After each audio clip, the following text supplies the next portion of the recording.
యూఎస్‌లో అసలు ఈ అమెరికన్స్ మాస్టర్స్ ఎందుకు ప్రిఫర్ అయ్యారో నాకిప్పుడు అర్థమైంది. మీకు ఈ వీడియోస్ చూస్తే మీకు గూడా అర్థమైతది.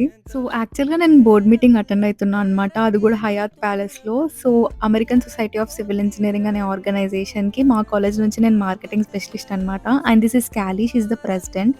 అసలు నేను చూసి షాక్ అయిపోయినా. ఎందుకంటే వీళ్ళందరూ బ్యాచిలర్ స్టూడెంట్ అనమాట. సో, వీళ్ళందరూ కలిసి మీటింగ్స్ అటెండ్ అయ్యి, ఇట్లా కాంపిటీషన్స్‌కి పార్టిసిపేట్ చేస్తుంటే నాకైతే చాలా మంచిగా అనిపించింది. అంటే బ్యాచిలర్స్ అప్పుడే వీళ్ళకి అన్ని రెస్పాన్సిబిలిటీస్ ఉన్నాయి.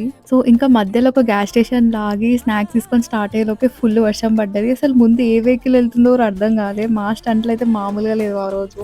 సో, యాక్చువల్‌గా అది 4 అవర్స్ డ్రైవ్ అనమాట. మధ్యలో క్రేజీ ఉండే వ్యూస్. ఫైనల్‌గా హోటల్‌కి రీచ్ అయిపోయినాము. ఇప్పుడు కనిపిస్తుంది కదా బిల్డింగ్ అదే అనమాట హయత్ ప్యాలెస్. అసలు ప్లేస్ అయితే క్రేజీ ఉండే. నేను రూమ్ టూర్ చేసిన. అది వ్లాగ్‌లో అప్‌లోడ్ చేస్తా.